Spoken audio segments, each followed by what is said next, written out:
gerakan sosial budaya.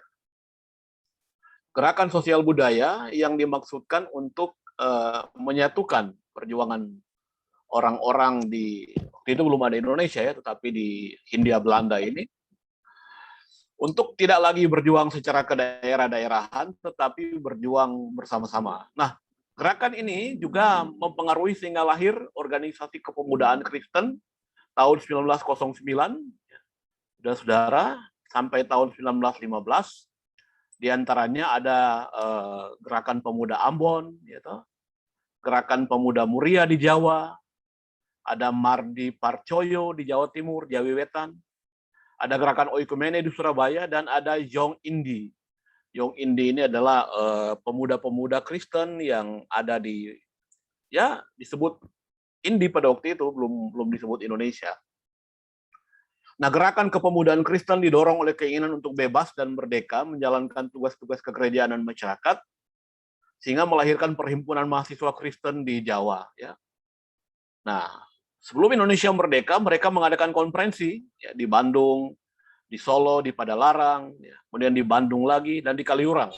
Kaliurang itu di Jawa Tengah. Ya. Nah, rupanya dari sini kita lihat bahwa sebelum Indonesia merdeka, orang-orang Kristen sudah terlibat dalam misi di Indonesia. Dalam rangka apa? Dalam rangka supaya Indonesia ini lepas dari kolonialisme. Ya. Jadi kalau sekarang ini bilang bahwa kekristenan punya perjuangan di Indonesia ketika Indonesia sudah merdeka, itu tepat sekali. Ya. Kita bukan, Pak Yawango bilang bukan penumpang gelap di Indonesia. Ya. Kita ini adalah orang yang ikut berjuang, gerakan Kristen yang ikut berjuang untuk kemerdekaan Indonesia. Ya. Nah, misi di Indonesia. Di antaranya ada konsultasi yang namanya konsultasi gereja dan masyarakat di Sukabumi, Jawa Barat. Ya.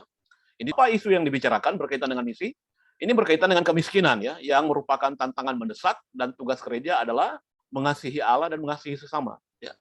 Jadi di sini kita lihat bahwa ternyata dalam sejarahnya kekristenan di Indonesia sudah peduli kepada pelayanan-pelayanan yang sifatnya sosial, tidak melulu pelayanan rohani, tetapi pelayanan-pelayanan yang sifatnya sosial. Sehingga mendorong partisipasi dalam mengentaskan kemiskinan, penderitaan, dan ini kepapaan, kemelaratan hidup manusia di Indonesia. Muncul juga konsultasi yang kedua, itu tahun 67 di Salatiga, Jawa Tengah ya. Ini pusatnya di sana. Yaitu tanda kerajaan Allah.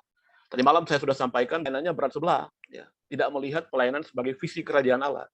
Kerajaan Allah itu adalah semua aspek kehidupan, bukan hanya hal rohani, tapi juga hal jasmani, sosial, dan sebagainya. Nah, di konferensi-konferensi yang diselenggarakan oleh PGI, mereka juga menggumuli bagaimana mengentaskan kemiskinan dan pelayanan sosial. Nah, baik. Kita akan lihat kalau begitu apa konteks misi saat ini di Indonesia. Ya, zaman now ya. Bapak Ibu yang melayani entah di gereja, entah di sekolah teologi seperti Pak Jeffrey, yang melayani di lembaga pendidikan ya seperti Pak Sumiran dan Bu Heti, yang melayani di mana saja perlu perhitungkan konteks ini. Saya akan jelaskan satu persatu nanti ya. Yang pertama adalah kita tahu konteks di Indonesia ini adalah perjuangan dari saudara-saudara sepupu kita. Ya. Mengapa demikian? Karena mereka adalah mayoritas di Indonesia. Ini perlu diperhitungkan ya. Ya, Pak Wetipo dari Lembah Baliem pasti tahu ya. Saat ini cukup banyak ini di Lembah Baliem ini ya. Saudara-saudara sepupu saat ini sudah merata ya di dunia ini. Ya. Globalisasi itu adalah bagaimana dunia ini tidak ada pemisahan lagi, disatukan oleh yang namanya teknologi informasi dan komunikasi. Seperti yang kita pakai saat ini malam hari ini, yaitu Zoom ya. Juga ada Facebook, ada Twitter, ada YouTube ya, ada WhatsApp dan lain sebagainya ya. Dan saya kira bukan hanya orang-orang elit atau orang-orang kaya yang punya sarana ini, sekarang semua orang sudah punya. Saya ingat saya tinggal di Wamena beberapa tahun yang lalu, sampai teman-teman, saudara-saudara yang tinggal di Onai, itu punya HP yang canggih-canggih, lebih canggih dari yang saya punya. Punya tab, punya komputer, dan punya segala sesuatu. Mengapa? Karena globalisasi. Ya, juga ada kemajemukan etnis. Ya. Indonesia ini ada kira-kira 700 suku bangsa. Begitu banyak sekali. Ya.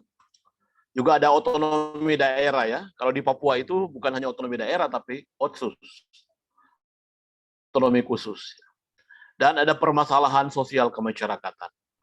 Nah, dalam kita menggumuli misi di Indonesia, ini ada 1, 2, 3, 4, 5. 5 hal ini perlu kita perhitungkan, perlu kita pertimbangkan dalam pelayanan kita. Kita akan lihat satu-satu ya. Yang pertama adalah masyarakat saudara sepupu kita di Indonesia, kaum Ismail ya. Ya, kita tahu bersama bahwa ada banyak hal terkait dengan perjuangan mereka di Indonesia ini, ya. Yaitu ya ini ya, baik dari segi ekonomi ya, kita tahu bersama saat ini ya mereka berupaya untuk menguasai ekonomi ya, dengan ekonomi yang disebut syariah ya. Dalam dunia politik juga ya, dalam dunia hukum ya, legalitas ada banyak undang-undang yang mengarah ke sini yang diupayakan ya. Dalam kebudayaan juga ya, budaya-budaya yang disebut budaya-budaya yang harus halal dan sebagainya, dan juga sosial kemasyarakatan ya. Ini luar biasa. Jadi dalam Anda bermisi di Indonesia ini perlu diperhitungkan yang ini, masyarakat saudara sepupu kita di Indonesia, kaum Ismail ya. Ini perlu diperhitungkan ya. Memang pada umumnya mereka ini adalah sahabat kita. Ya. Pada umumnya mereka ini tidak menyulitkan kita. Karena negara kita negara Pancasila. Negara kita menjunjung tinggi Bhinneka Tunggal Ika, persaudaraan. Ya, negara kita mengupayakan supaya ada persatuan dan kesatuan. Dan pada umumnya mereka itu adalah orang-orang yang ingin supaya terjadi kerukunan ya, di negara kita.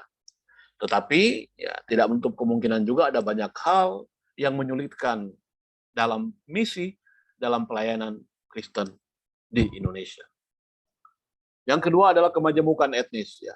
Kita tahu bersama bahwa para antropolog seperti Kunchoro-Ningrat berkata bahwa di Indonesia ini ada kira-kira 700 suku bangsa. Ya.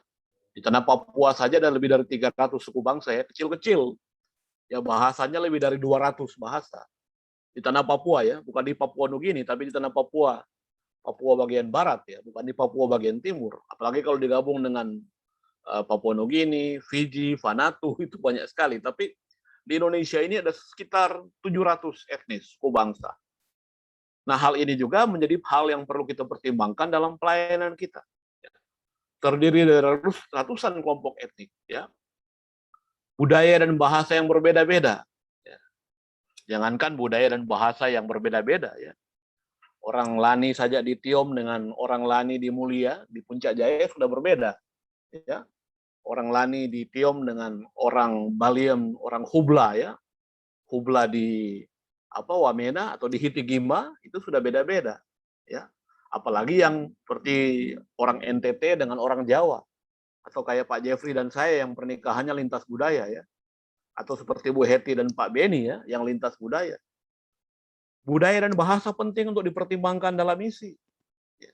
Mengapa demikian? Karena setiap budaya ini dan bahasa ini ya ikut menentukan dalam kita memberitakan siapa Yesus kepada masyarakat yang kita layani. Akan menentukan untuk kita melayani juga dalam bidang sosial. Saya kira Bu Heti yang menjadi guru ya di sekolah di Sentani sudah mengalami asam garam ya bagaimana sulitnya melayani orang-orang yang berbeda budaya dan bahasa. Tersebar di berbagai daerah di Indonesia ya. Kita tahu bersama bahwa dari Sabang sampai Merauke ini ada kira-kira 14.000 pulau ya di Indonesia dan memiliki suku bangsa atau etnis yang berbeda, ada sekitar 700 ya. Nah, terjadi penguatan identitas etnik yang bisa menimbulkan konflik ya antar etnis ya.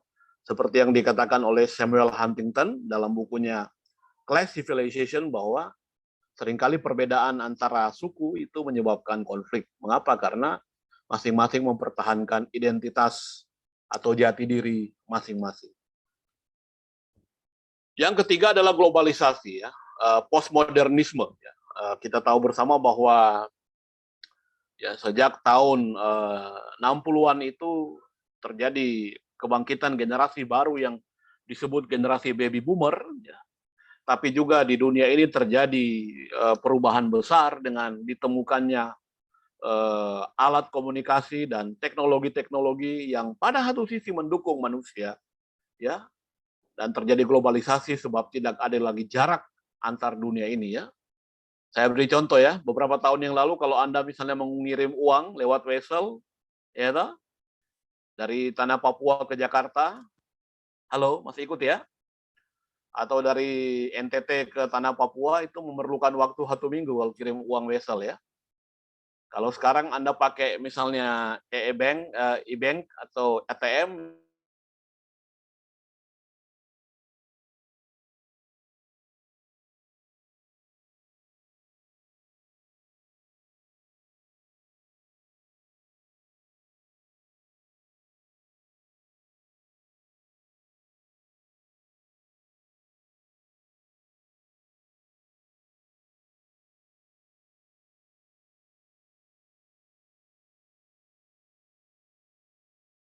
ya, 3 detik itu langsung terkirim. Globalisasi karena postmodernisme.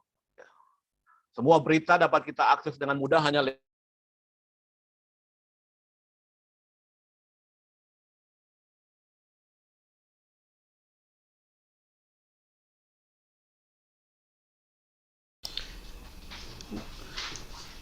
Di-unmute dulu Pak Marde. ya, minta maaf jaringan agak susah di sini juga. Baik Pak. Ya, bisa ya? Ya, jadi saya ulangi dari awal saja Pak, supaya tidak terlalu sulit. Nah, ini kemajemukan etnis ini sangat penting untuk kita pertimbangkan dalam misi ya. Karena saya katakan tadi Indonesia ada sekitar 700 suku bangsa, gitu. Ya, budaya dan bahasa yang berbeda satu dengan yang lain. Jangankan yang berbeda, yang hampir dekat-dekat seperti bahasa Hubla atau Ninane itu dengan bahasa Lani itu yang dekat di satu lembah Baliem, itu sulit juga ya untuk penyesuaian. Apalagi misalnya seperti Ibu Heti yang dari Jawa kemudian pindah melayani mengajar di Sentani ya. Ya, yang jauh berbeda sekali budayanya, lintas budaya. Ya. Kemudian tersebar di berbagai daerah di Indonesia, ada 14.000 pulau kira-kira di Indonesia ya. Tetapi terjadi penguatan etnis, identitas, jati diri ya. Satu dengan yang lain mempertahankan identitasnya sehingga bisa terjadi konflik antar etnis ya. Globalisasi, informasi global yang melimpah ya. Anda dengan alat-alat seperti ini bisa segala macam informasi saat ini ya, yang melimpah sekali ya. Dunia digital ya. Kata digital itu dari kata digit ya, artinya jaring. Ya, cuma lewat jari saja kita bisa klik mendapatkan banyak informasi. Teknologi menyatukan sekaligus memecah dunia. Mengapa demikian? Karena ya dunia tidak ada pemisahan lagi, tidak ada batas-batas. Tapi di sisi yang lain memecah. Mengapa demikian memecah? Karena ya, shock psikologi. Mengapa? Karena memang ada yang siap, ada yang tidak siap, ada yang melek teknologi, ada yang gaptek ya, yang gagap teknologi dan dia tidak siap untuk itu ya. Oke, ya ada. Kemudian terjadi borderless world, artinya dunia tidak lagi terpisah-pisah, tetapi tidak ada batas-batas lagi di dunia. Oke. Kemudian penetrasi budaya global ya. Saya kira semua kita dipengaruhi dengan ini ya, budaya Amerika, budaya dari Tiongkok ya. Terjadi penetrasi merembes sampai ke daerah-daerah ya. Mengapa demikian? Karena memang informasi yang didapatkan lewat internet yang melimpah dan lewat media-media. Mempengaruhi gaya hidup masyarakat. Ya. Coba Anda jalan-jalan di Borobudur di Sentani itu ya. Ya, wah itu kan orang senang sekali dengan mall ya. Atau di Timika ya, ada banyak sekali pusat-pusat perbelanjaan besar di sana ya. Ya itu gaya hidup. Mengapa gaya hidup dipengaruhi? Karena ya orang melihat, meniru dari apa yang ada di televisi dan apa yang ada di internet ya, di Facebook ya, di Instagram dan lain sebagainya. Nah, dari modernisme ke postmodernisme, dari hal-hal yang mengagungkan teknologi sekarang hal-hal yang mengagungkan informasi global ya. Ya, kemudian terjadi humanisme, rasionalisme, revolusi industri. Dunia semuanya menjadi kota ya. Ya, seperti di Wamena itu kan jadi kota dan bahkan di daerah pedalaman seperti di Pirime, Tiom itu jadi kota. Mengapa? Karena masalah media ya, masalah internet ya. Tapi dunia kemudian menjadi relatif ya, tidak mampu lagi membedakan hal-hal yang benar sesuai dengan firman Tuhan, dengan Alkitab. Yang keempat adalah otonomi daerah ya. Terjadi reorientasi, restrukturisasi dan aliansi. Contoh yang sedang terjadi di tanah Papua ya, kita tahu bersama bahwa ada banyak perubahan-perubahan yang terjadi sejak diberlakukan otonomi daerah, dalam hal ini otonomi khusus, dan bukan hanya di tanah Papua, termasuk di daerah-daerah kita yang lain ya. Oke, ada yang masuk ini, ada yang masuk. Oke. Wajah Pemda yang kontekstual ya. Jadi karena dipegang oleh orang daerah maka kontekstual dengan daerah itu. Tapi dapat memunculkan primordialisme. Ini kesukuan ya. Harus orang daerah yang pegang semuanya. Namun di satu sisi kurangnya sumber daya manusia yang memadai. Ya, karena apa? Karena kita tahu semua kita di daerah terbatas ya. Itu. Menguatnya budaya korupsi di mana-mana ya. Juga ada permasalahan sosial kemasyarakatan ya. Terjadi lebarnya jurang kaya dan miskin, gitu. Biaya hidup yang semakin tinggi, makin mahal, ya. Kita tahu apalagi di pedalaman ya, sangat mahal sekali. Ya, semen saja beras ya mahal sekali. Terjadi pengangguran, dan kalau orang banyak menganggur, tidak ada pekerjaan, tidak ada penghasilan, bisa memicu kriminalitas. Ya. Ada kemiskinan ya, ada meningkatnya peredaran narkoba ya di mana-mana. Pornografi juga ya, lewat internet dan lain-lain ya. Dan pada akhirnya sekarang saat ini kita menghadapi pandemi. Ya. Luar biasa. Nah, jadi 5 hal inilah yang perlu kita perhitungkan dan pertimbangkan di dalam konteks misi di Indonesia. Sekali lagi ya, ini perjuangan masyarakat Islam, kemajemukan etnis, ada globalisasi, ada otonomi daerah, ada permasalahan sosial kemasyarakatan. 5 hal ini adalah hal-hal yang menentukan dan perlu kita pertimbangkan dalam kita menjalankan misi atau pelayanan Kristen, pelayanan gereja di Indonesia. Baik, sampai di sini ada pertanyaan, silakan. Ada tanggapan? Kalau tidak ada, saya akan lanjut. Ada pertanyaan Bapak. Ya, silakan Pak Wetipo. Ya Bapak, untuk untuk otonomi khusus ini, apakah ini hanya khusus untuk di Indonesia Timur atau di Papua saja atau ada di otonomi khusus ini ada di daerah-daerah yang lain? Kalau otonomi daerah semua diberlakukan, tetapi kalau otonomi khusus ya, selain di Papua itu setahu saya ada di Aceh ya, dan juga di Yogyakarta ya, di Aceh, di Yogyakarta, dan di DKI Jakarta ya, itu daerah-daerah yang dianggap istimewa ya oleh negara. Aceh, tanah Papua, ya, Yogyakarta, dan DKI Jakarta sebagai daerah khusus ibu kota. Tetapi yang lain-lain diberlakukan otonomi daerah. Tapi yang khusus ini 4 itu, ya setahu saya. Itu Pak Wetip. Tapi Bapak, realitanya kalau otonomi khusus ini kan Kak, kelolanya itu bukan lagi lebih banyak, bukan lagi orang Papua, tapi orang di luar yang kelola untuk otonomi khusus ini. Bagaimana nih Bapak? Ya saya Sebenarnya kira otonomi khusus ini kan khususnya untuk orang Papua, tapi yang kelola bukan lagi orang Papua. Ya saya kira saya tidak terlalu banyak tahu soal itu, tapi yang harus mengawasi itu kan MRP ya.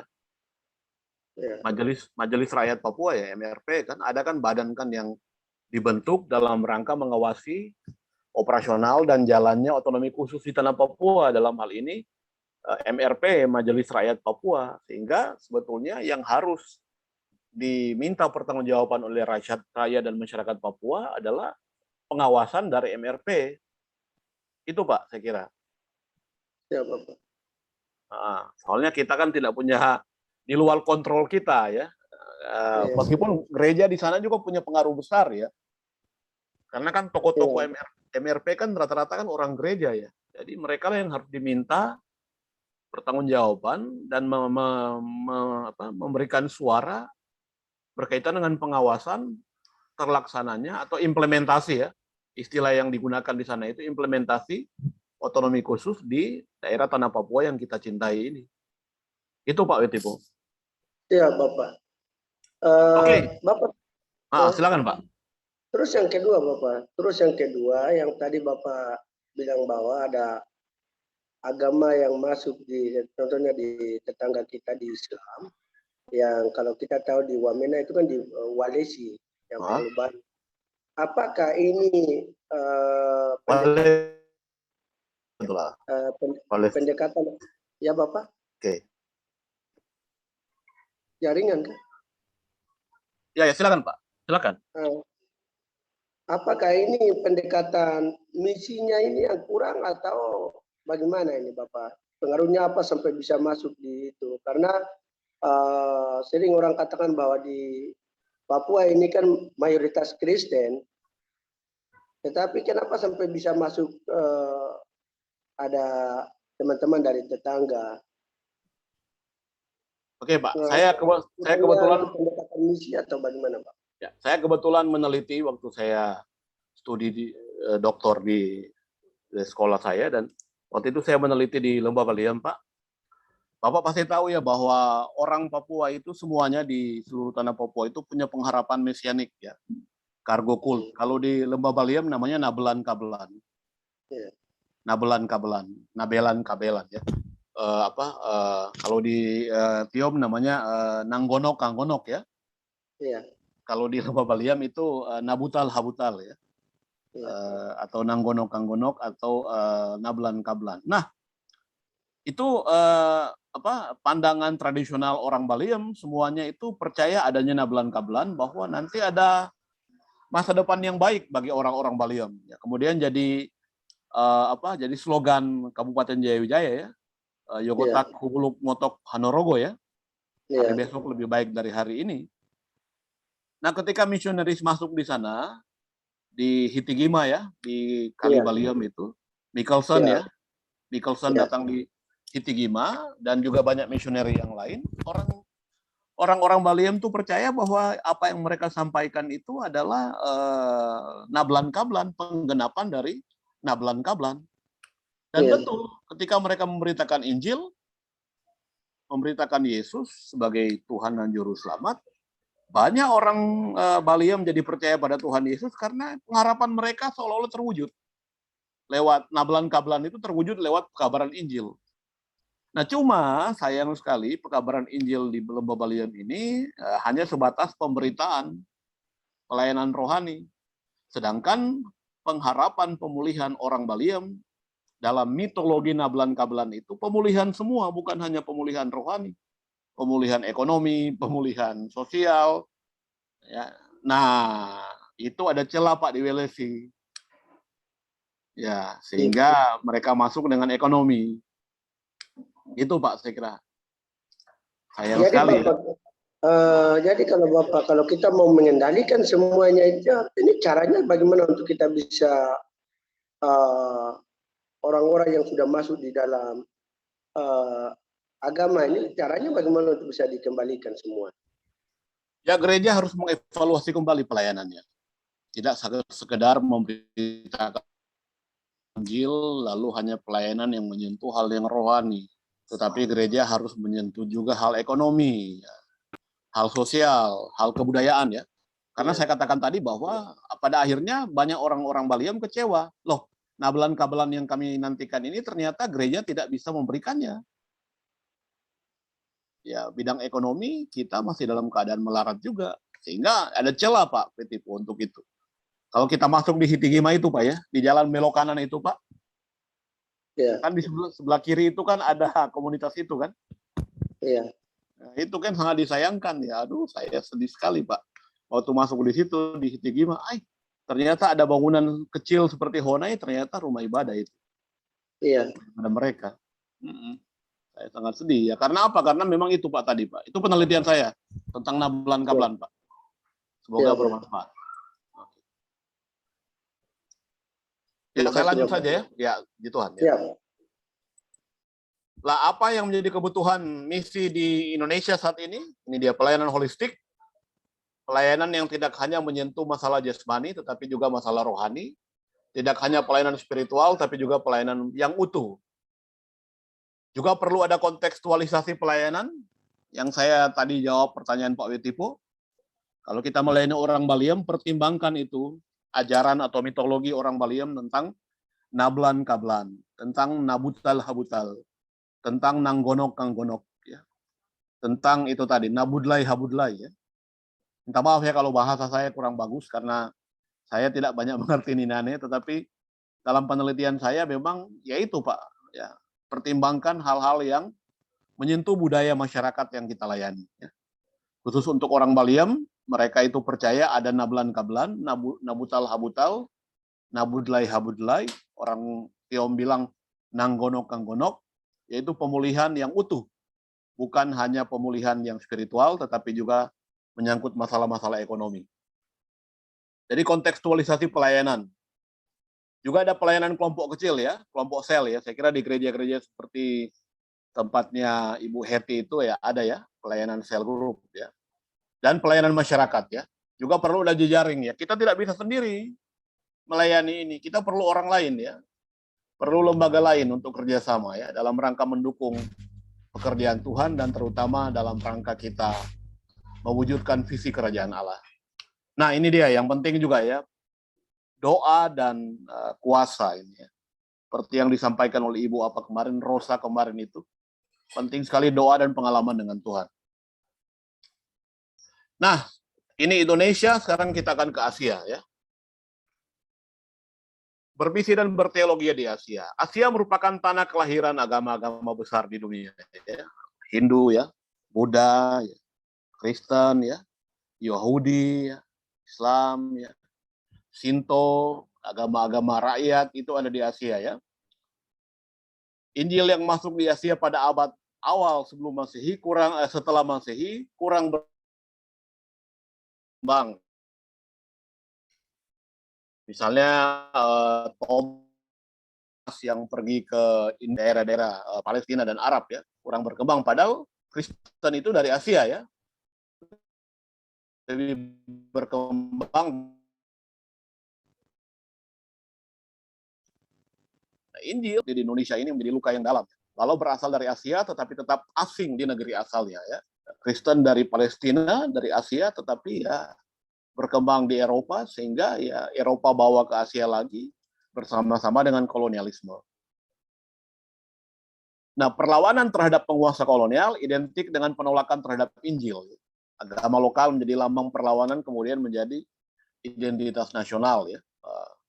Agak berbeda sedikit dengan yang terjadi di Lembah Baliem ya, karena ada pengharapan nablan kablan, maka orang menerima Injil dengan begitu sedemikian rupa. Ya, komunitas Kristen di Asia ya adalah komunitas yang kecil, sedikit, tidak banyak, minoritas ya. Yang di atas 10% hanya ada di Filipina, Korea Selatan, Taiwan, Indonesia, dan Singapura. Sebagian besar itu agama lain ya, bukan Kristen ya. Oke. Karena misi lebih bersifat pembudayaan barat, komunitas Kristen dilihat sebagai orang asing di lingkungannya. Nah, puji Tuhan kemudian ada gereja-gereja yang bermisi ya, untuk Asia ya, dan mengembangkan pelayanan yang sifatnya ini lintas budaya, ya, inkulturasi ya, atau memberdayakan budaya orang-orang Asia, tapi sekaligus ada teologi pembebasan Asia yang menyentuh masalah-masalah ekonomi orang-orang di Asia. Ya. Saya akan beri contoh misalnya misi di Cina daratan ya. Mereka menggunakan kebudayaan Cina ya. Ada gereja di India ya yang juga memberdayakan kebudayaan orang India. Ada Kiai Sadrak ya di Jawa ya. Dia menggunakan budaya Sangsekerta dan budaya dari saudara sepupu untuk mengembangkan pelayanan di Jawa. Ada Redal dan Squarts di tanah Minahasa ya. Ada Nomensen di tanah Batak ya. Ada Otto dan Gessler di tanah Papua ya, di Mansinam ya, Manokwari ya. Ada kekristenan di Lembah Baliem ya, yang saya katakan tadi pada awalnya itu dinanti-nantikan oleh orang Baliem karena ada pengharapan yang disebut nablan kablan ya. Kira Pak Wetipo lebih tahu dari saya hal ini ya. Ada gereja Kristen di Bali, ada gereja-gereja di Korea Selatan. Ini adalah misi dan kekristenan yang identik dengan budaya setempat ya, termasuk yang ada di Lembah Baliem ya. Cuma sayang sekali kemudian dalam perkembangannya kekristenan seperti di Lembah Baliem tidak lagi memberdayakan budaya setempat ya. Sehingga perlu re-evangelism atau diinjili kembali dengan memberdayakan budaya orang Baliem khusus di Lembah Baliem. Oke, itulah misi Asia. Ada pertanyaan silakan.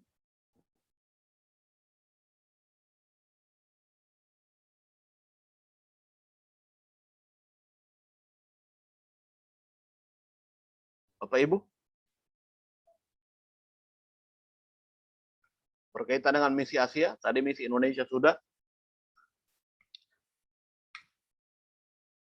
Saya lanjut saja ya Pak ya, Bu ya.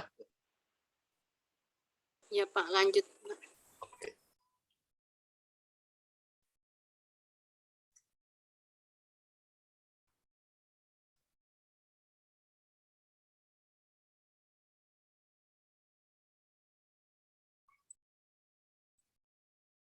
Oke, kita akan lihat sekarang misi dunia.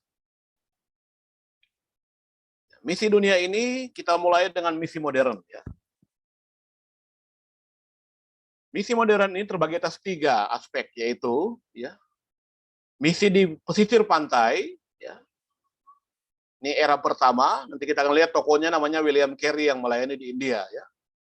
Era kedua adalah misi di pedalaman ya, dimulai oleh seorang yang bernama Hudson Taylor di Cina. Dan yang ketiga adalah misi Unreached People Group atau misi kepada suku-suku terabaikan. Kita akan lihat satu-satu. Nah, era misi pertama di pesisir pantai ya, atau di daerah pesisir-pesisir, di pantai, daerah pantai. Ini tokonya adalah William Carey. Dia bukan pendeta ya, bukan. Dia adalah seorang pemilik toko sepatu di Inggris ya. Tetapi oleh karena dia mencintai Tuhan, dia mencintai pelayanan, dia rela meninggalkan kekayaannya di Inggris dan dia menjadi misioneri di India ya. Namanya William Carey. Dia melayani luar biasa di India, di Serampore sampai dia meninggal di sana. Ada semboyan dia yang sangat terkenal, William Carey ini ya. Dia bilang, harapkanlah perkara-perkara yang besar dari Allah dan lakukanlah perkara-perkara yang besar bagi Allah. Ini William Carey di daerah pesisir pantai. Yang kedua adalah di pedalaman. Ini di daratan, bukan di pesisir pantai, tapi di pedalaman. Tokonya adalah Hudson Taylor ya. Ini dia melayani di Tiongkok, di China, ya, di pedalaman Cina, bukan di pesisir pantai tapi di pedalaman. Ini orang Inggris juga, ya, Hudson Taylor ini, dan sangat berhasil sekali ya. Bahkan pelayanannya dia, organisasi yang dia dirikan namanya Overseas Missionary Fellowship, itu berpengaruh sampai ke Indonesia ini ya, OMF ya. Nah, yang ketiga adalah pelayanan Unreached People Group. Nah, tokonya itu adalah 2 orang, yang pertama Cameron Townsend. Ya, ini dia bilang begini ya, ada pertanyaan dari orang ya, if your God so smart, why can't he speak our language? Bila Tuhan Anda itu pintar, mengapa dia tidak bisa berbicara dalam bahasa kita? Ya, sehingga kemudian terjadi penerjemahan Alkitab ke dalam bahasa-bahasa daerah. Tokonya ini Cameron Townsend. Di pelayanan mereka sampai di Papua ya, namanya Kartidaya. Pernah dengar Bapak Ibu ya? Kartidaya ya? Wycliffe ini ya, pasti pernah ya. Itu menerjemahkan Alkitab sampai ke bahasa-bahasa suku yang mereka berusaha menerjemahkan Alkitab. Ini tokonya ini ya. Mengapa demikian? Ada pertanyaan ini. If your God is so smart, why can he speak our language? Bila Tuhan Anda itu pintar, mengapa dia tidak bisa berbicara dalam bahasa kita? Ini ada pertanyaan orang suku kepada dia, dan dia kemudian mendirikan ini. Wycliffe Bible Translator ya. Yang di Indonesia namanya Kartidaya. Ya, oke. Nah, berikut adalah masih yang ketiga, itu Donald McGavran. Ya. Dia seorang misioneri di India, tetapi dia kemudian memelopori penjangkauan suku-suku terabaikan di seluruh dunia, termasuk di Indonesia. Dan Pesat serta Aras Tamar mengerjakan itu ya. Unreached People Group Ministry. Oke. Apa polanya? Polanya ada beberapa, saya akan cepat saja ini ya. Yaitu standard mission ya. Ini adalah apa yang dilakukan oleh orang-orang penginjili ya, yang melakukan penginjilan di seluruh dunia, disebut standard mission ya, atau misi standar. Yang kedua adalah service mission, itu memberikan dukungan terhadap lembaga-lembaga misi dan para penginjil yang ada di daerah ya. Saya beri contoh MAF ya, yang sampai sekarang masih ada di tanah Papua ya. Contoh pelayanan dari service mission ini adalah MAF ya. Jadi mereka sangat dipakai Tuhan luar biasa, tidak langsung menginjil tetapi memakai sarana untuk menginjil ya. Lewat pesawat tentunya ya. Maaf ini ya, pasti Anda tahu ya. Mission Aviation Fellowship ya. Yang ketiga adalah pelayanan pembangunan ya, seperti yang dilakukan oleh Pak Sumiran Pesat dan juga Arah. Namanya ini ya, Relief and Development Mission ya. Nanti kita akan lihat sama-sama berikut. Ada pelayanan yang hanya short time. Short time itu artinya pelayanan yang hanya ya paruh waktu ya, jangka pendek ya. Dan saya kira Ibu Heti tahu ya bahwa banyak sekali guru-guru yang bergabung dengan pusat dengan pelayanan yang ada dengan Pak Sumiran atau dengan Aras Tamar, tapi hanya jangka pendek ya, hanya 3 bulan atau paling tinggi 1 tahun. Setelah itu ya cabut lagi. Apakah hanya kontrak atau memang tidak punya daya tahan ya, apalagi kalau pelayanan di pedalaman ya. Ini namanya apa? Pelayanan tetapi short term. Tapi ada pelayanan yang namanya congregational direct mission ya. Ini didukung oleh gereja ya. Jadi gereja seperti GBI-nya Pondok Pemulihan Pak Sumiran juga mendukung misi dan pelayanan ya.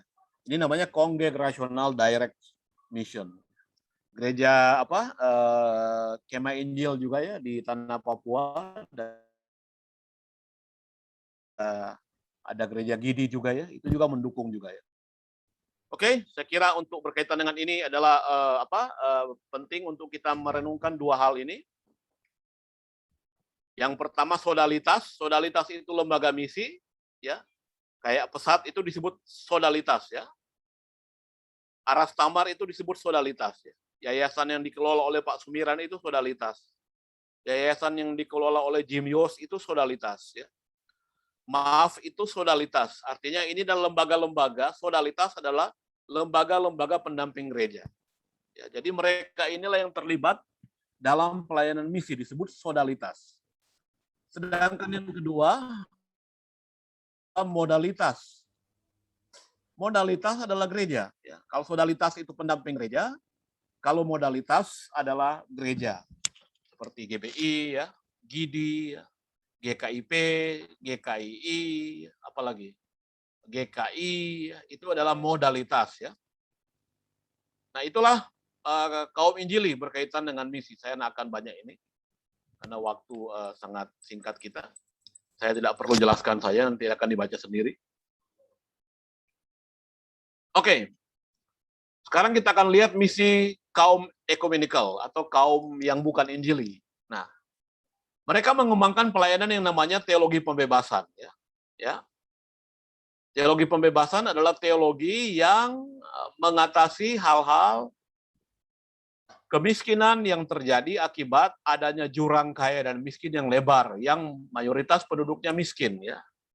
Nah, ini teologi pembebasan ini banyak dilakukan oleh lembaga-lembaga seperti WVI ya. Bapak Ibu tahu WVI ya? World Vision ya. Ini mereka menjalankan ini ya. Tidak banyak pelayanan rohani tapi pelayanan-pelayanan yang menyentuh masalah-masalah kemiskinan dan ekonomi dan juga pendidikan ya. Di WVI ini ya. Ya berbeda dengan tadi yang misi yang dilakukan oleh lembaga pendamping gereja dan dilakukan oleh gereja. Nah, kemudian ada teologi Afrika ya, kita nggak usah ini ya, saya kira nggak terlalu relevan. Tetapi ini adalah teologi-teologi yang menekankan pembebasan dari kemiskinan dan dari kemelaratan secara ekonomi. Ya. Oke, sampai di sini ada feedback, pertanyaan, sebelum kita lanjut di pertemuan berikut.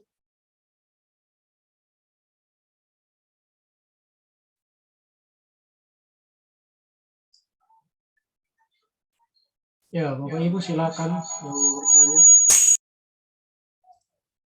Kita akan masuk di misi biblika. Kalau sudah tidak ada pertanyaan.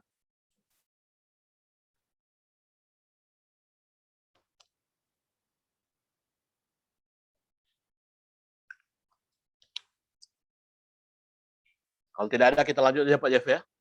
Ya, lanjut aja Pak. Di misi biblika ya. Oke, baik.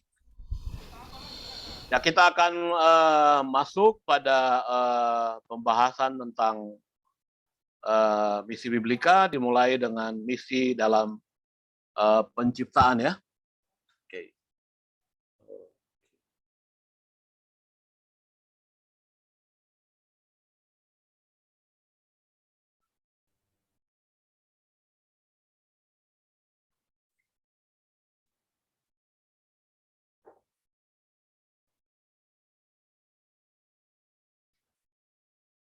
Oh.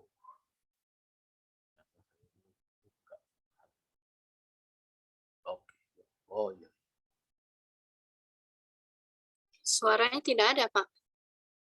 Ntar Bu, saya belum bicara, masih buka materi. Mohon maaf. Saya masih buka materi, saya belum buka tadi. Baik ya. Kita akan lihat sekarang misi dalam penciptaan. Jadi kalau sejak kemarin kita banyak bicara masalah isu misi, maka kita akan kembali semuanya kepada Alkitab ya. Berkaitan dengan misi ya. Kita mulai dengan, bisa dilihat ya Bapak Ibu ya. Bisa Pak. Baik, puji Tuhan ya. Oke. Alkitab kita, Kejadian pasal 1 itu dimulai dengan pembukaan atau mukadimah Bereshit bara Elohim. Ya. Itu teks pertama ya. Bereshit bara Elohim ya. Pada mulanya Allah menciptakan ya. Mengapa demikian? Karena penciptaan ini bukan sekedar sesuatu yang kurang penting atau tidak penting atau hanya melengkapi kekristenan yang menekankan kepada sola gratia, tidak ya. Teologi penciptaan itu penting dalam kekristenan, terutama dalam misi, dan kita akan lihat ini ya. Tuhan menciptakan dunia dan seisinya, Tuhan juga yang sama yang menciptakan manusia sebagai puncak ya dari ciptaan itu ya. Tuhan menciptakan bukan hanya dunia materi, tapi Tuhan juga menciptakan dunia metafisik ya. Dalam hal ini dunia yang tidak kelihatan ya. Nah, kita akan membaca Alkitab. Selama ini kita memakai, apalagi yang belajar teologi sistematika, seringkali mereduksi tema-tema tertentu saja dalam berteologi ya. Misalnya kristologi tentang Kristus, eklesiologi tentang gereja, hamartologi tentang dosa, soteriologi tentang keselamatan, dan lain sebagainya. Ya, itu penting, tetapi ini lebih banyak berkaitan dengan filosofi, dengan epistemologi Kristen. Ya, sedangkan ya kita membaca Alkitab, kita akan melihat ya, tema-tema apa yang ditampilkan oleh penulis Alkitab. Nah, dengan kita melihat dari Alkitab, biblical theology dalam misi, kita akan menghormati struktur kanon Alkitab. Ya, karena kita tahu bersama bahwa kanon perjanjian lama itu Tenak, ya, Torah, Neviim, dan Ketubim, Taurat, kitab para nabi dan tulisan-tulisan suci. Kanon perjanjian baru itu ya dari Injil sampai Wahyu ya. Nah, kita perlu melihat tema-tema itu berdasarkan Alkitab, ya, walaupun penting secara epistemologi dan ontologi, sistematik teologi, tetapi sayang sekali kalau kita lewatkan apa yang diajarkan Alkitab berkaitan dengan pengajaran-pengajaran yang perlu kita gali dari Alkitab sendiri. Dengan tentunya kita tidak berkata bahwa tidak penting, teologi sistematika penting ya. Dengan belajar Alkitab, kita akan memahami Alkitab secara komprehensif ya. Bukan hanya komprehensif dan biblically, tetapi juga sesuai dengan zaman kita. Nanti kita akan lihat hal ini. Ya. Nah, bagaimanakah Tuhan sebelum segala sesuatu ini terjadi? Kejadian 1 ayat 1. Ya. Apakah Tuhan itu tidak berkarya sebelum dia menciptakan segala sesuatu? Di mana kita bisa belajar hal itu? Oh, ternyata ada dalam Alkitab ya. Ada Tuhan yang ada sebelum penciptaan ya. Saya katakan tadi Bereshit bara Elohim. Kemudian ada peristiwa penciptaan, tapi ada peristiwa kejatuhan. Namun Tuhan tidak berdiam diri dengan kejatuhan manusia, dia langsung memanggil Abraham, memberikan perjanjian Berit ya namanya. Kemudian ada peristiwa keluaran yang sangat besar dan dahsyat, membebaskan Israel dari perbudakan di Mesir. Ada hukum-hukum Allah yang diberikan, ada kitab Mazmur sebagai doktrin sebetulnya dalam Alkitab. dan ada pesan para nabi, dan terakhir perjanjian baru. Nah, kita akan lihat misi biblika ini mulai dari penciptaan.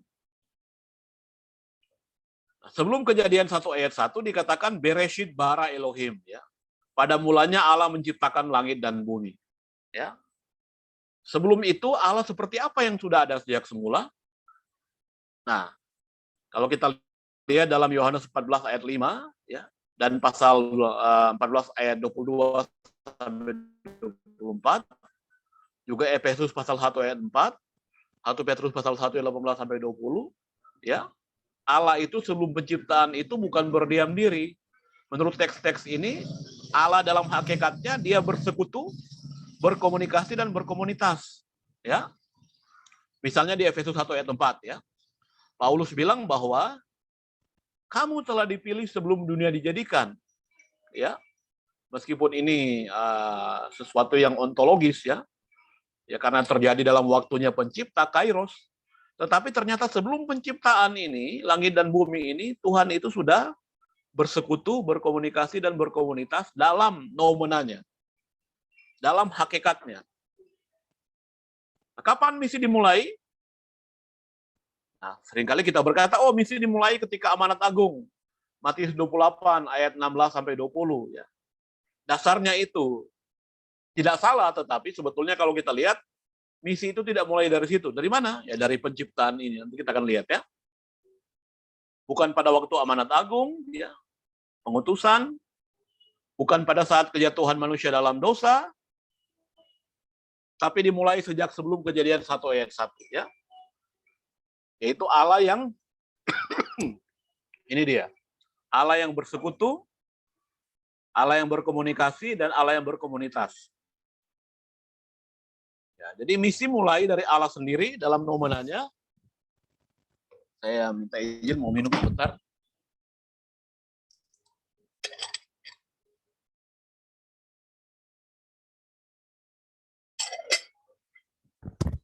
Dia bersekutu, berkoinonia, dia berkomunikasi dalam kealahannya, dalam hakikat kealahannya, yang nanti dalam perjanjian baru kita percaya sebagai Trinitas atau Tritunggal, dan dia berkomunitas, ya. Jadi itu.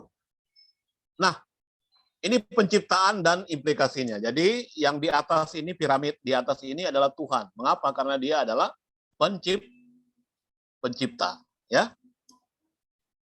Lalu diciptakan alam, ya. Sebelum ciptakan manusia diciptakan alam, ya.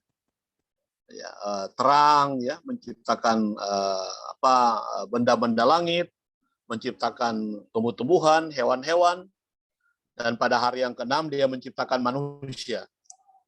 Nah, ini dia, ya. Jadi yang namanya ciptaan Allah itu bukan hanya manusia, ya, alam, ya. Saya kira orang Papua sangat menghormati alam, ya. Bahkan alam itu, tanah itu disebut sebagai mama, ya, sebagai ibu. Bukan hanya orang Papua, tetapi masyarakat-masyarakat di dunia ini sangat menghormati alam. Mengapa demikian? Karena bagi Allah itu, bagi Tuhan ini sebagai pencipta, meskipun manusia ini adalah makhluk yang termulia, yang diciptakan menurut gambar dan rupanya, tetapi dalam esensi penciptaan, baik alam maupun manusia itu adalah ciptaan yang utuh atau sesama ciptaan. Alam adalah sesama ciptaannya manusia, manusia sesama ciptaannya alam. Itu, ya. Nah, pelajaran apa yang bisa kita ambil dari penciptaan? Perhatikan baik-baik. Manusia itu diciptakan dalam suatu konteks, ya. Konteks apa?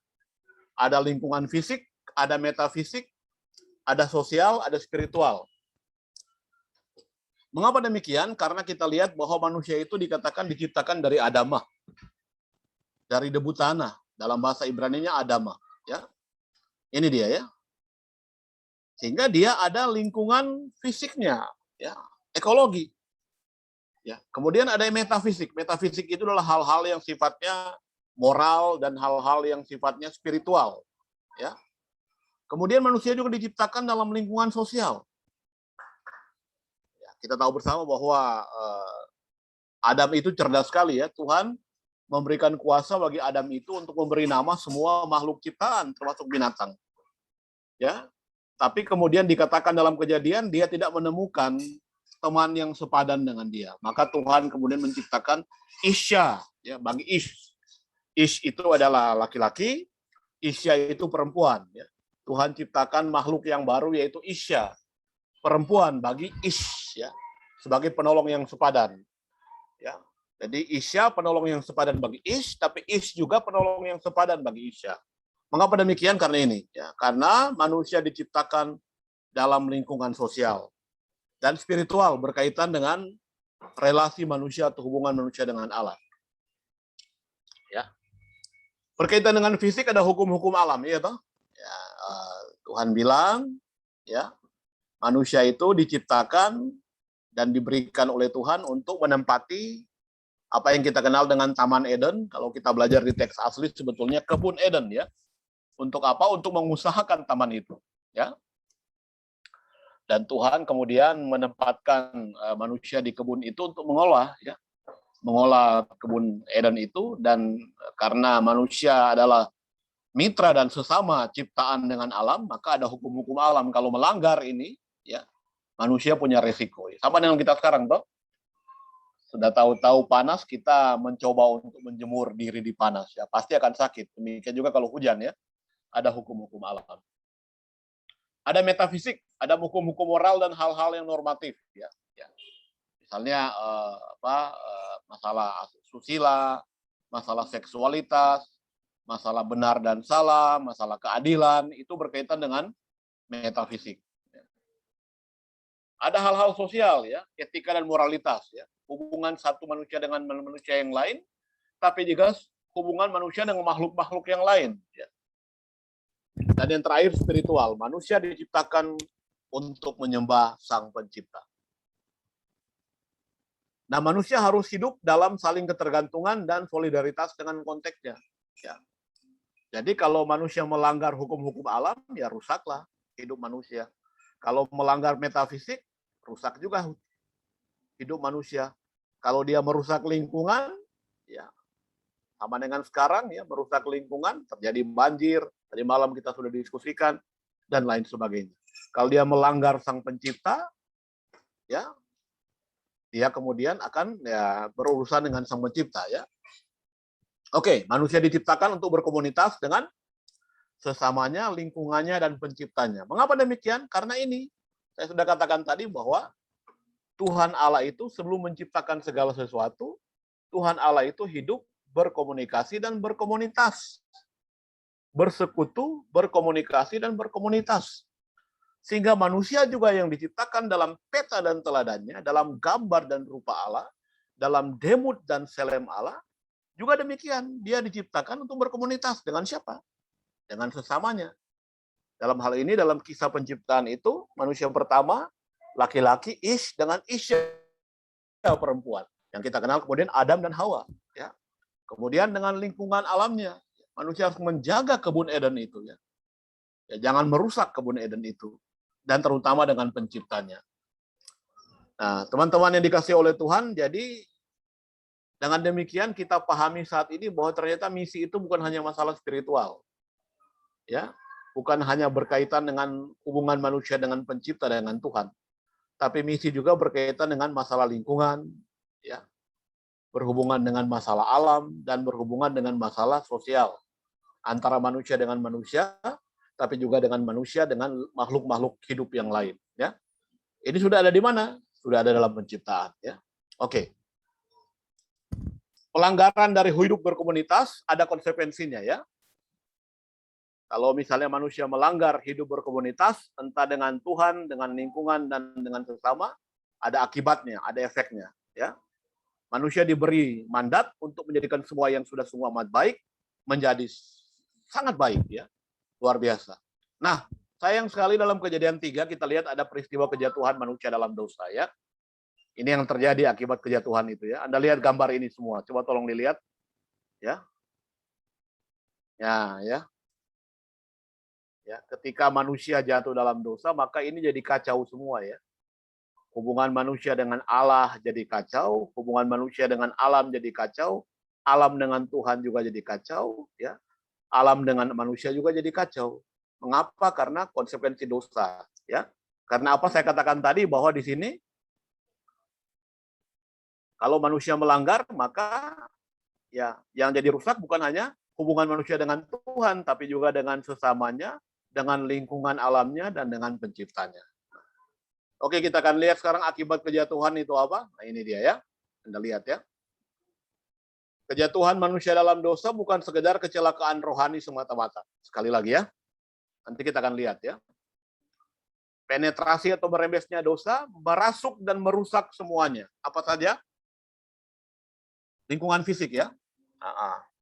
Kita lihat dalam ayat 17 dan ayat 19-20 dalam Kejadian 3 itu.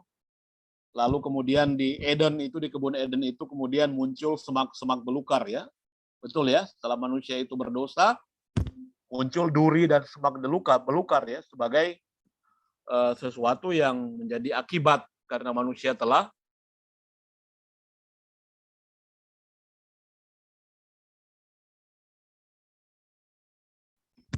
jatuh dalam dosa. Ya. Kemudian lingkungan metafisik ya. Anda tahu setelah manusia berdosa apa yang terjadi? Mereka apa? Bersembunyi. Tuhan tanya toh, mengapa kamu bersembunyi? Ya manusia menjawab apa? Kami malu karena apa? Kami telanjang. Tuhan bilang, siapa yang bilang kamu telanjang? Nah, ini berkaitan dengan apa? Metafisik, hukum-hukum moral. Lingkungan sosial juga rusak ya.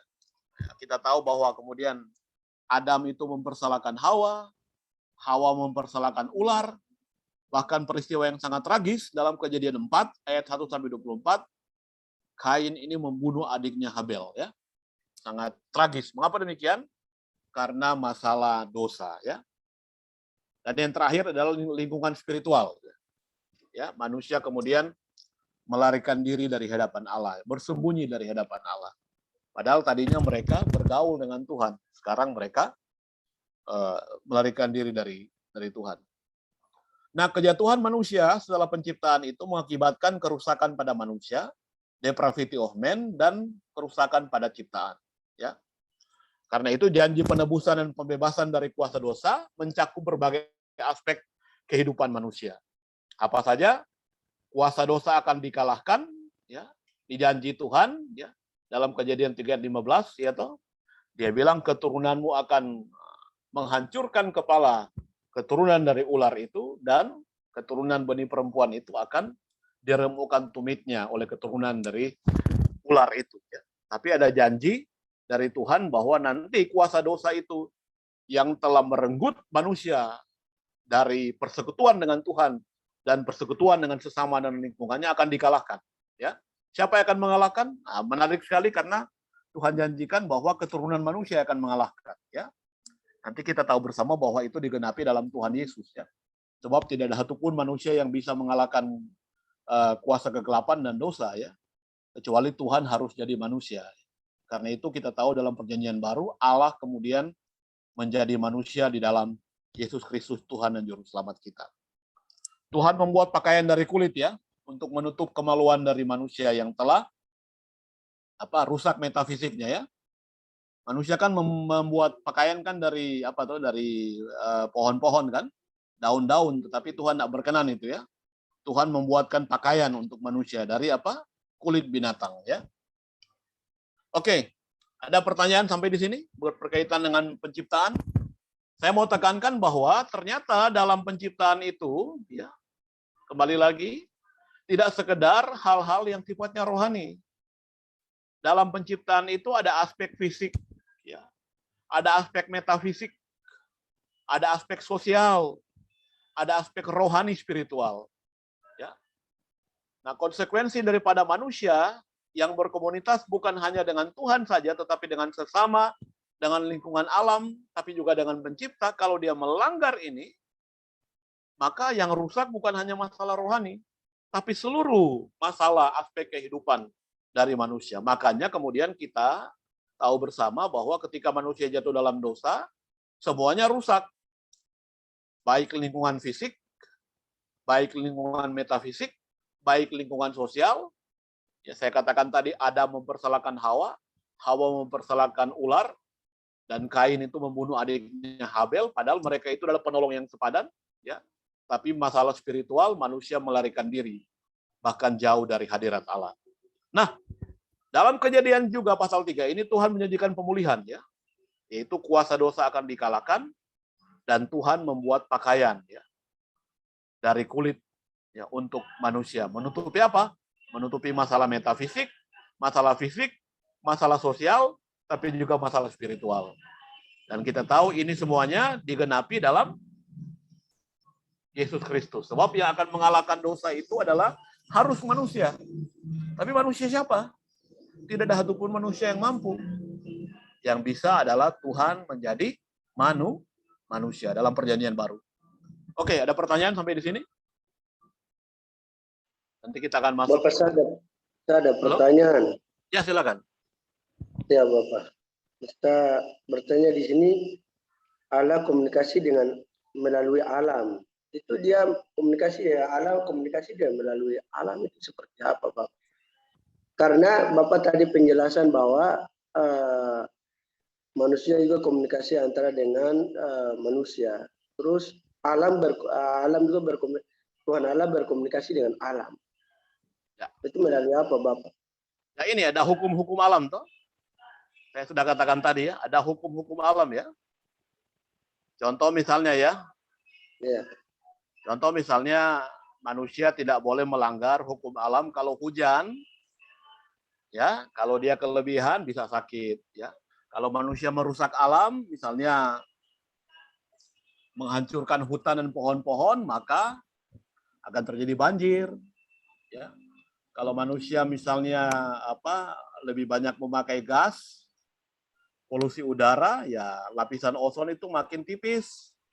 Biosfer itu menjadi tipis dan terjadi tembusan sinar matahari langsung ke dalam alam ini, dan dalam tubuh manusia bisa menimbulkan penyakit kanker. Ya, kemudian manusia yang merusak lingkungan ya kayak tambang dan lain-lain ya. Itu bisa mengakibatkan kerugian dalam alam, tetapi juga akibatnya dalam diri manusia itu sendiri. Contoh misalnya peristiwa Wasior kan beberapa tahun yang lalu ya. Karena disangka-sangka itu ya. Banjir di Wasior ya, Manokwari ya. Ya, karena Tuhan berkomunikasi via alam itu lewat hukum-hukum alam. Itu Pak. Ada di sini Pak, di Makawa.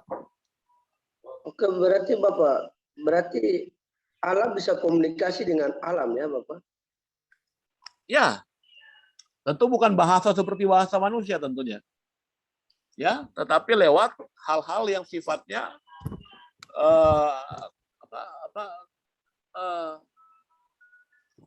koinonia ciptaan. Karena saya katakan tadi bahwa persamaan manusia dengan alam itu adalah sesama ciptaan.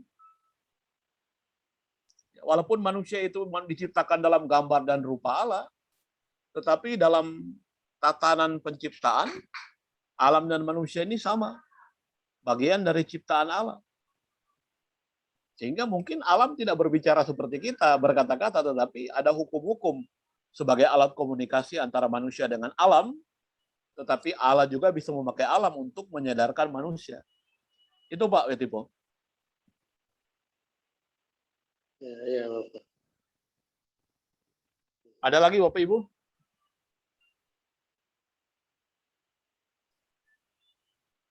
Kalau tidak ada kita langsung aja ya ke itu ya. Ke covenant ya. Ya. Nah, sejak manusia jatuh dalam dosa itu makin memuncak ya dalam eksistensi kehidupan manusia. Puncaknya itu peristiwa Menara Babel ya. Menara yang dibangun oleh Nimrod dan keturunannya ya di tanah Sinear ya, supaya motivasi utamanya mereka membangun menara itu dalam rangka mencari nama. Ya. Sama persis dengan godaan ular itu kepada Hawa dan Adam ya. Kalau kamu makan buah pengetahuan yang baik dan yang jahat ini, kamu tidak akan mati tetapi akan menjadi seperti Allah. Jadi motivasi mereka adalah memuliakan diri mereka, bahkan ingin menyaingi Allah ya, mencari nama.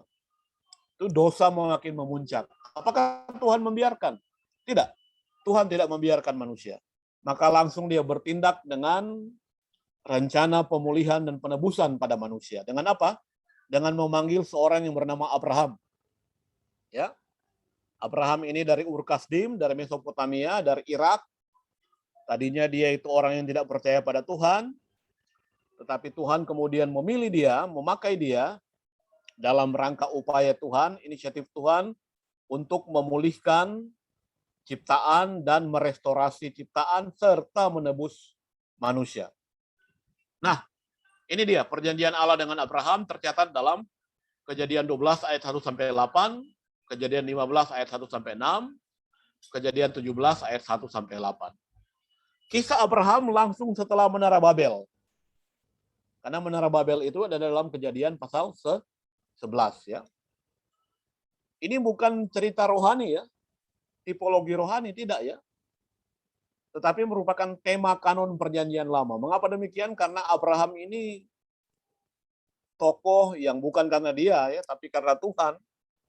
Tokoh yang menjadi perhatian dari Alkitab, baik perjanjian lama maupun perjanjian baru, sebab Tuhan memakai dia ya untuk inisiatif Tuhan atau upaya Tuhan untuk merestorasi, memulihkan ciptaan dan mengerjakan penebusan bagi manusia yang telah berdosa.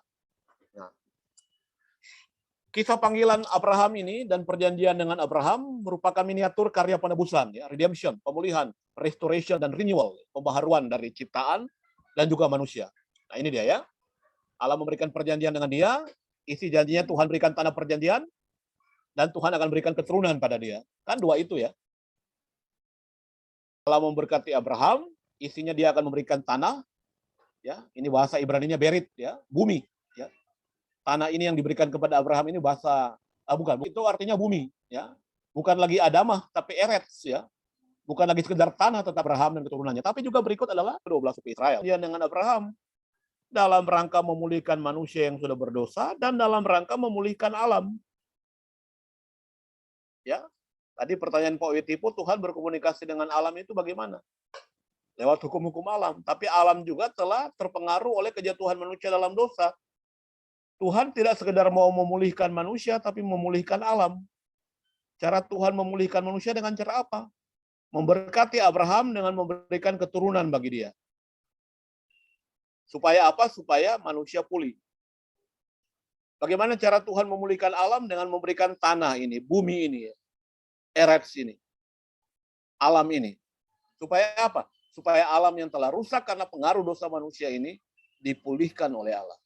Luar biasa ya. Oke. Nah, perjanjian Allah dengan Abraham adalah karya penebusan dan pembaruan mencakup seluruh aspek hidup manusia ya. Keturunan itu aspek sosial politik ya. Kalau Pak Wetipo ini baru keluar dari lembah belia lalu tinggal lama di mana ini? Di Timika ya, di Mimika ya. Lalu kalau pulang-ulang ke kampung, orang tidak akan tanya sama Pak Wetipo, Anda punya tabungan di bank berapa? Tidak ya. Ya akan ditanyakan, anakmu berapa sekarang? Iya toh, Pak Wetipo? Jumlah anakmu berapa? Mengapa? Karena keturunan itu apa? Penting. Ini masalah sosial dan politik ya, keturunan ya. Juga tanah itu aspek ekonomi, tapi juga aspek ekologi ya, alam ya. Hubungan khusus, ini aspek spiritual, hal yang rohani ya. Lewat perjanjian dengan Abraham, kuasa dosa yang merasuk dan merusak dipukul balik oleh Allah. Ya. Dihancurkan oleh Allah. Lewat apa? Lewat perjanjian dengan Abraham. Tanah yang terkutuk menjadi berlimpah berkat susu dan madu. Karena apa? Karena Tuhan menjanjikan tanah, ya, yang saya katakan tadi, Eretz, itu tanah yang berlimpah susu dan madu. Ya. Padahal ketika manusia berdosa, tanah itu dikutuk. Ya. Sekarang berubah menjadi tanah yang berlimpah susu dan madu. Hidup yang makin merosot menjadi bangsa yang besar, menurunkan raja-raja. Situasi dibuang di luar dari kebun atau dari taman, dipanggil masuk ke dalam persekutuan khusus hubungan dengan alam, menjadi umat Allah. Nah, jadi demikian perjanjian Allah dengan Abraham ini dalam rangka apa? Pemulihan. Pemulihan apa ini dia ya? Manusia, tapi juga pemulihan alam. Ya, alam itu, tanah itu sudah dikutuk karena dosa manusia, sekarang dipulihkan menjadi tanah yang berlimpah susu dan madu. Ya, manusia yang telah jatuh dalam dosa diberikan keturunan yang diberkati, ya, dipulihkan kembali, ya, dan nanti akan ditebus lewat keturunan Abraham, yaitu Yesus Kristus Tuhan. Oke, ada pertanyaan di sini?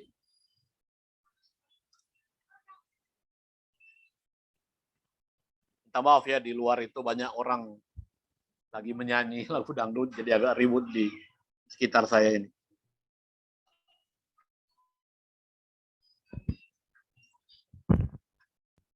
Oke, kalau tidak ada, kita punya waktu setengah jam. Saya akan lanjutkan dengan pertemuan yang ke-7, yaitu ini dia ya, misi dalam kitab Keluaran. Ya, misi penciptaan sudah, keturunan Abraham sudah, sekarang Keluaran ya. Nah, setelah manusia itu kemudian jatuh dalam dosa, Tuhan kemudian memberikan perjanjian dengan seorang yang Tuhan pilih dan panggil, namanya Abraham. Bukan sekedar pemulihan manusia, tetapi pemulihan restorasi ciptaan. Lalu Abraham ini diberkati oleh Tuhan dengan anaknya yang bernama Ishak, tapi juga diberkati oleh Tuhan dengan keturunan yang lain, yaitu anak dari Ishak bernama Yakub, melahirkan 12 anak laki-laki yang menjadi cikal bakal ya, bangsa Israel ya. Tapi kemudian kita tahu bersama, selama kira-kira 400 tahun, keturunan dari Yakub yaitu Israel ini, ketika mereka tinggal di Mesir di tanah Goshen, oleh karena Yusuf membawa mereka ke sana, lewat pimpinan Tuhan tentunya, mereka diperbudak selama 400 tahun di tanah Mesir. Nah, disinilah juga kita lihat tindakan dari Allah, ya, dalam rangka membebaskan mereka dari perbudakan. Ya. Keluaran adalah peristiwa pembebasan umat Israel dari perbudakan di Mesir, sering dimengerti sebagai ilustrasi dari karya penebusan Kristus atas orang-orang percaya. Ya.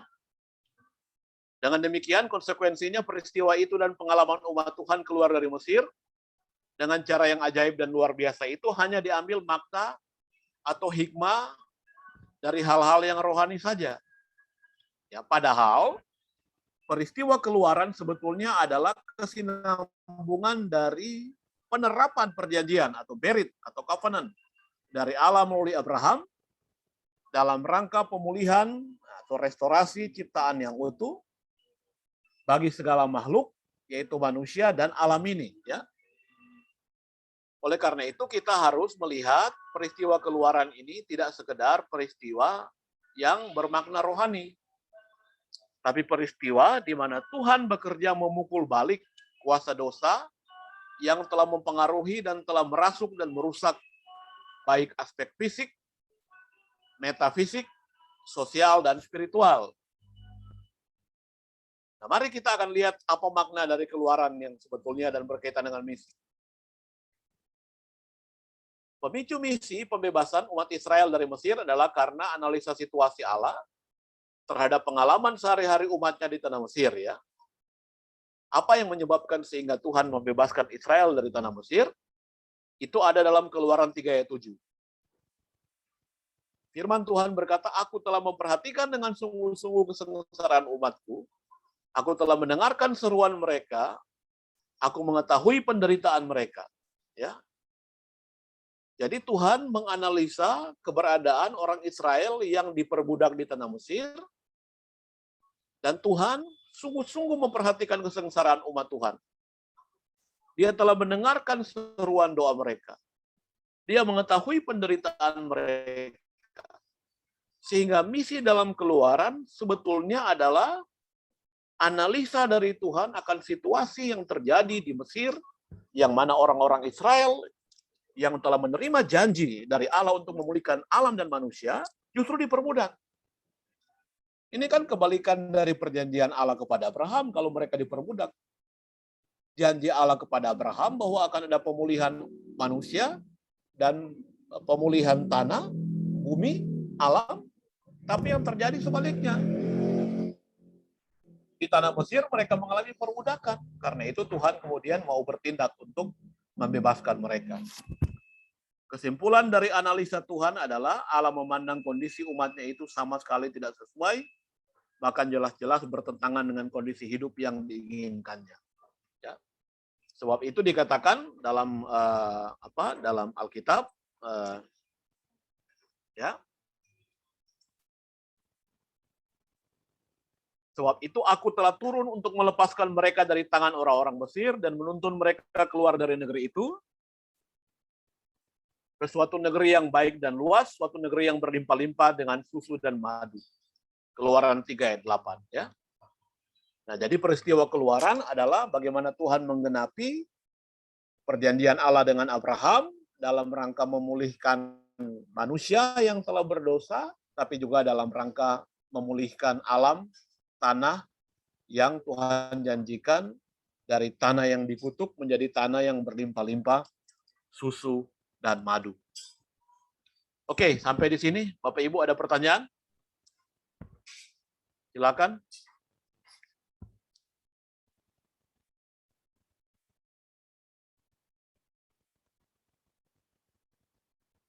Bu Rosa, halo.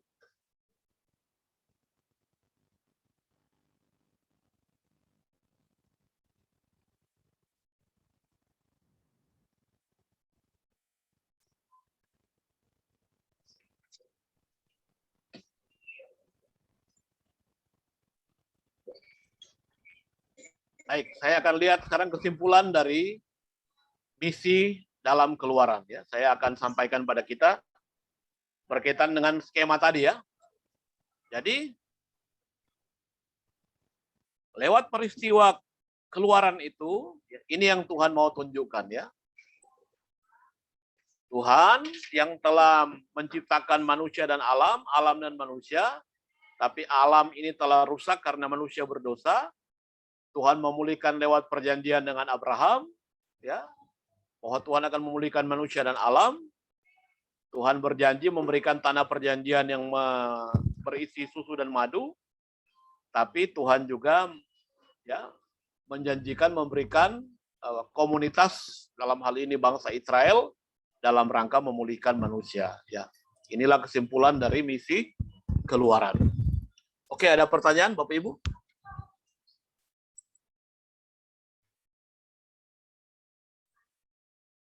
Jeff, ada mungkin yang ingin masuk lagi?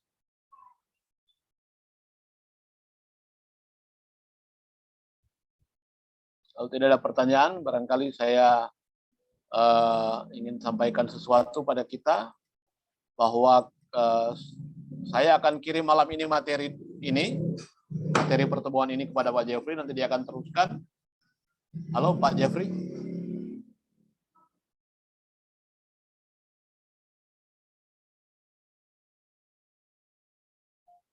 Halo, Pak Jeffrey.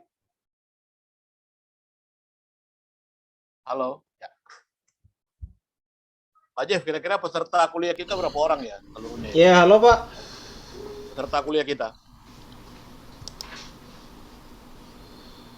Kalau yang kontrak mata kuliah ini berapa peserta Pak? Berapa mahasiswa Pak? Iya, bagaimana Pak? Yang kontrak mata kuliah ini berapa mahasiswa Pak? Ada 5 Pak. 5 ya, oke. Jadi saya akan kirimkan materi malam ini Pak kepada Pak Jeffrey, tolong diteruskan, dan juga UTS Pak ya. Iya, iya. Nanti dikerjakan hari malam ini dan besok, dan sebelum kita masuk kuliah besok, hari ketiga, mungkin telah dikirim ke email saya Pak lembar jawabannya. Saya akan sertakan nanti di lembar soal UTS ujian tengah semester. Boleh open book tapi jangan kerjasama. Boleh lihat makalah tapi tidak boleh kerjasama Pak. Ya, baik Pak. Saya kira itu dulu ya. Kita sudah sampai di keluaran ya dalam misi biblika ya. Nanti besok kita akan lihat di misi dalam Taurat, misi dalam pelayanan para nabi, misi dalam Mazmur ya. Dan misi dalam ya saya kira misi dalam kita akan selesaikan besok di PL ya. Misi biblika perjanjian lama ya. 3 saja dulu ya. Nanti hari terakhir kita akan lihat PB dan rekonstruksi dari pembelajaran kita materinya. Itu Pak Jeff, ya kita berdoa saja mungkin. Baik Pak, silakan Pak.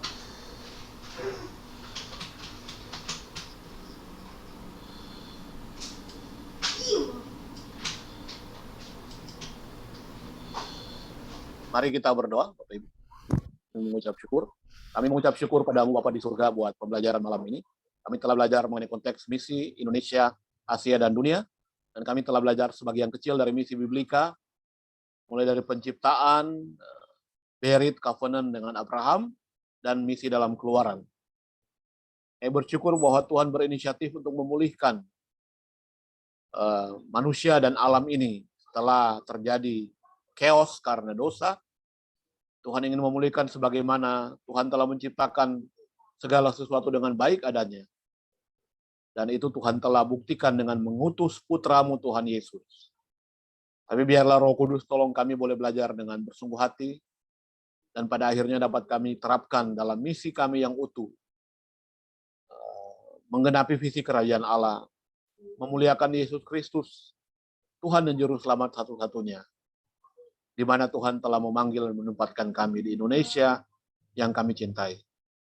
Kami mohon berkat Tuhan bagi Stak Aras Tamar Jayapura dan juga STT Aras Tamar Wamena. Bahkan seluruh perguruan tinggi Aras Tamar yang ada di seluruh Indonesia lebih kurang 20 sampai kepada pendidikan dasar menengah. Tuhan berkati dan gunakan sebagai alat yang mulia untuk misi terpadu yang Tuhan telah amanatkan bagi orang-orang yang percaya kepada Tuhan Yesus Kristus. Terima kasih Bapak buat malam hari ini, kami mengucap syukur padamu. Dalam nama Tuhan Yesus Kristus. Haleluya, amin. Amin. Terima kasih banyak ya Pak Marde. Bapak Ibu, jangan lupa isi presensi ya yang saya sudah bagikan di grup. Nanti juga saya akan kirim ke Pak Marde juga untuk presensinya. Nanti bahannya sebagaimana tadi disampaikan Pak Marde nanti akan dikirim ke saya termasuk dengan UTS, baru nanti saya akan teruskan ke Bapak Ibu untuk bisa dikerjakan malam ini dan besok ya. Setelah itu nanti dikirim kembali ke saya untuk saya teruskan ke Pak Marde. Begitu ya Pak Marde ya? Ya betul ya. Jadi sebelum besok kita kuliah sudah masuk ya. Bisa Baik. lihat di makalah, tapi jangan kerjasama. Iya. Terima kasih Pak. Selamat malam. Ya, Tuhan malam memberkati. ya semua ya. Malam. Salam, terima kasih. Hati. Ya silakan. Saya putar musik sedikit dulu ya. Oke. Lagu yang tadi tuh Bapak kirim ke di grup. Yang pertama Ya, Bapak. saya kirim. Saya Bagus tadi sekali. terputus ini. Apa tugasnya itu? Tadi saya terputus-putus, jadi ini saya pindah mati lampu lagi, ini baru ini menyalakan. Ada ujian tengah semester, Bu. Yang terakhir saya tidak ada dapat. ujian nih. tengah semester. Oh, iya. Boleh lihat di makalah nanti, tapi Oh, jangan iya. kerjasama. Oke. Nanti kirim sebelum kirim ke Pak Jeffrey dan sebelum pertemuan kita besok Iya. itu sudah dikirim ke email saya. Ada email saya di lembar soal. Baik, selamat malam. Malam, terima Salam, kasih. Bapak. Terima kasih. Silakan Pak Jeff, silakan putar musik.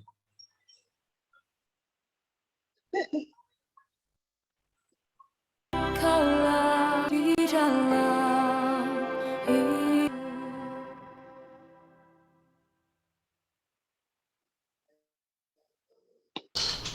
Baik Bapak Ibu, terima kasih. Terima kasih Bapak. Sampai Bapak serius itu. Ya. Bapak kirim lagu itu, aduh. ya. Biasa. Oke, hormat, Tuhan berkati. Sampai jumpa esok ya. Salam Bapak. Shalom, saya live ya. Nanti.